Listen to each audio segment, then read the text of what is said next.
Iya, jangan sampai kita dol wa madlul, kita sesat dan menyesatkan. Ya, sudah kita nggak ngerti, oh kiblatnya mana, padahal kita nggak ngerti, berarti malah menyesatkan orang lain. Ya.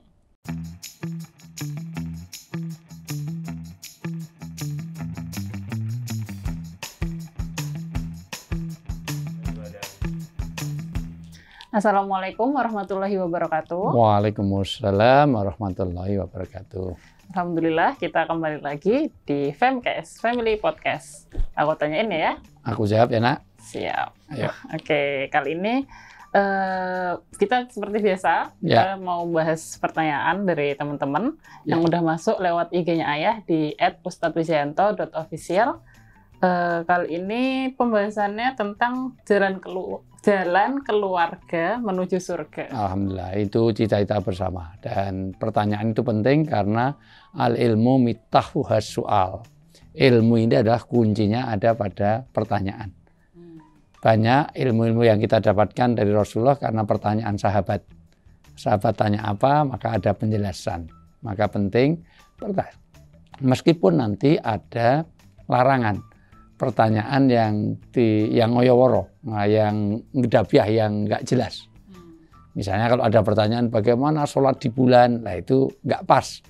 Kita kuliah aja IP-nya berapa, mau ke bulan kapan? Nah itu kan sesuatu yang tidak perlu. Atau bagaimana hukum makan daging harimau misalnya, kapan kamu ketemu harimau? Nah, artinya jangan menanyakan sesuatu kalau ada dijelaskan malah menyusahkan kita. Nanti ada ayatnya melarang. Dulu orang-orang Yahudi juga karena banyak nanya, padahal tinggal melaksanakan aja banyak nanya. Kenapa tahiyat gini nggak usah ditanyain? Karena itu tinggal ketaatan. Kenapa nggak gini? Kenapa nggak gini? Kenapa nggak? Lebih keren ya. Oke, gitu. Tahiyat gini, nggak boleh. Itu jangan ditanyakan karena itu bukan wilayah untuk dijelaskan secara. Ya nanti cari hikmahnya bisa, tetapi bukan wilayah kita. Ya begitu. Nanti peribahasa malu bertanya sesat di jalan itu juga. Iya, itu ada betulnya. Jadi kalau memang kita nggak tahu tanya, dan kalau nggak ngerti jangan jawab. Karena sesuai kemampuan. Iya, jangan sampai kita dol wa madlul, kita sesat dan menyesatkan. Ya, sudah kita nggak ngerti, oh kiblatnya mana, padahal kita nggak ngerti, berarti malah menyesatkan orang lain. Ya. Oke, langsung aja pertanyaan pertama. Ustadz izin bertanya. Saya pernah mendengar suatu ayat yang menyebutkan bahwa ada di antara istri dan anak yang akan menjadi musuh bagi kita. Ya. Rasanya Al-Anfal nanti dibaca. Ya. Rasanya saya mengalami itu sekarang Ustadz. Saya sebagai anak pertama yang selalu melihat orang tua saling bermusuhan, lalu adik-adik saya juga sering membangkang. Apakah keluarga ini termasuk yang disebutkan dalam Al-Quran tersebut? Kemudian apa yang bisa saya lakukan untuk menghadapinya? Ya, sebagaimana dalam surat Al-Anfal ayat 28, boleh dong dibacain. Nanti dalam surat At-Taghabun juga ada. Ada beberapa ayat yang kaitannya dengan jangan sampai anak itu menjadi fitnah, bahkan anak menjadi musuh bagi kita, bahkan jadi aduun, jadi musuh. Dulu pernah terjadi Nabi Nuh alaihissalam, itu anaknya malah memusuhinya, tidak taat, membangkang. Ayo. Dan ketahuilah bahwa hartamu dan anak-anakmu itu hanyalah sebagai cobaan. Ya. Dan sesungguhnya di sisi Allah ada pahala yang besar. Ya, jadi kadang-kadang anak ini menjadi fitnah. Sebagaimana yang terjadi pada Nabi Nuh. Kalau Nabi Nuh tidak hanya anaknya, termasuk istrinya Nabi Nuh, namanya Bu Nuh. Nah, kalau anak namanya Kan'an. Ya, jadi diabadikan di dalam Al-Quran, anak Nabi Nuh dan istrinya Nabi Nuh, Bu Nuh dan Kan'an, itu bagian dari orang yang membangkang, orang yang jadi fitnah dalam hidup. Nanti ada anak bisa menjadi qurrata ayun, yaitu anak bisa menjadi penyedap pandangan mata, menyenangkan. Karena memang nanti kalau Mbak Iva sudah punya anak, secapek apapun lihat anak itu jadi jadi lelahnya hilang. Itu kalau masih kecil, kalau udah besar bosenin. Selama ini kayak gitu. Iya, kalau udah besar bosenin ini. Iya, ini dibangunkan aja susah. Nah, kalau udah besar. Tapi kalau anak kecil menyenangkan. Makanya anak walaupun dia itu belum mandi, walaupun itu, tapi menyenangkan ketika masih kecil. Kalau udah besar jijik. Ketika masih kecil. Iya, kalau udah seusia Mbak Iva jijik. Nah, ya belum mandi mau nyium males ya. Dari sisi ini sekali lagi Jangan sampai jadi fitnah karena tidak taat dalam beragama. Dalam surat At-Taghabun malah bisa jadi musuh kebaikan. Untuk itu perlu dididik. Nanti di antara tarbiyatul aulad, pendidikan anak adalah hak dan kewajiban orang tua yang menjadi hak anak. Bagaimana anak itu dididik, maka dimulai dari sebelum lahir sebetulnya. Dari mulai di kandungan, dari mulai nanti bayi, bagaimana nanti disuarakan suara-suara yang lafzul jalalah. Dididik untuk biasa diajak ke masjid. Di zaman Rasulullah itu tengah-tengah sholat ada bayi yang nangis, maka dipercepat. Berarti anak kecil dibiasakan ke masjid. Anak kalau biasa ke masjid, insya Allah itu bagian dari pengkondisian atau pendidikan kita. Kalau anak dari kecil dibawa ke diskotik, insya Allah tidak ada bagian. Walaupun itu diskotik syariah. Wah, jadi tok, assalamualaikum, waalaikumsalam, lagunya qasidah, at-tahiyat, mabuk tapi islami. Oh, alhamdulillah, masya Allah, nggak ada. Nah, jadi disinilah pentingnya kita mendidik anak mulai dari kecil. Nah, bagaimana mengatasi kalau ada anak menjadi seperti itu? Ya satu, membuat lingkungan yang islami. Di rumah suasanakan agama. Ada buku agama, ada Al-Quran, ada bacaan Quran, ada pokoknya suasana agama.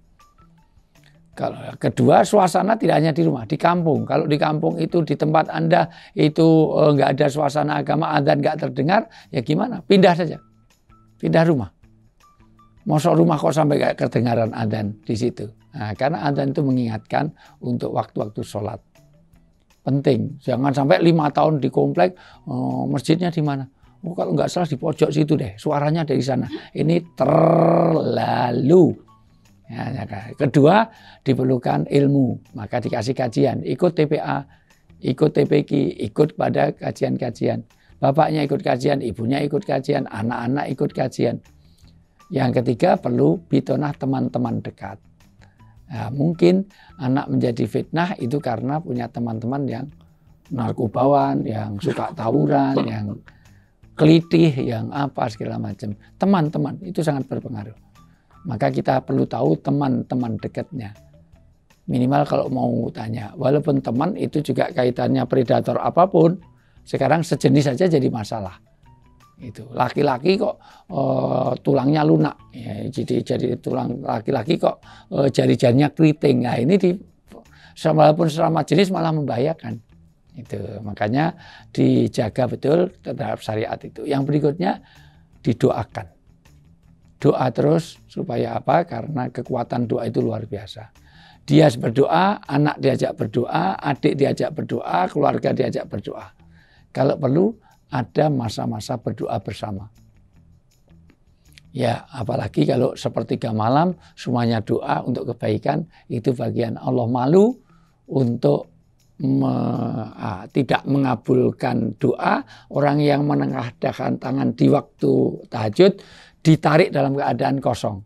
Jadi waktu-waktu yang insya Allah Allah kabulkan, mustajab doa itu di waktu-waktu tahajud, di waktu sepertiga malam. Di mana banyak orang tidur, disitulah kita banyak orang berdoa, insya Allah Allah kabulkan. Begitu? Oke. Ya, tapi ini kan yang tanya tuh anak pertamanya, jadi dia merasa orang tuanya itu juga bermusuhan, gitu, saling bermusuhan. Nah, sebenarnya kan kalau anaknya untuk power ke mempengaruhi orang tua kan lebih susah gitu ya. Nah, makanya pakai kajian, pakai orang ketiga, karena anak nasihati orang tua itu sulit. Gitu. Istri nasihati suami sulit karena ada senioritas, ada uluan namanya. Mahasiswa nasihati dosen sulit karena dosen biasa nasihati. Santri nasihati kiai sulit, tapi kalau kiai nasihati santri gampang. Kopral nasihati irjen itu susah. Irjen kok di inspektur jenderal atau apa brigjen atau ini nasihati orang yang di atasnya, Kadipropam, susah. Nah, jadi karena bukan tingkatan brigadir, ya gitu. Ya, paham ya maksudnya? Tapi kalau propam nyuruh brigadir gampang. Kalau brigadir nyuruh propam, kualat. Nah, jadi bawahan nasihati atasan susah, maka dipakai media, maka pakai kajian. Iya. Oke, silahkan orang tuanya disuruh nonton ini. Iya, itu penting. Ya, jadi tagline-nya adalah tidak mudah menasihati orang yang di atas kita. Brigadir nasihati jenderal susah, tapi kalau jenderal nasihati brigadir, insya Allah lebih mudah. Oke, pertanyaan selanjutnya. Assalamualaikum Ustadz. Anak saya merupakan pelaku bullying. Saya begitu kaget saat mendengar laporan dari sekolah terkait perlakuan dia terhadap teman-temannya. Padahal di rumah dia biasa saja, tidak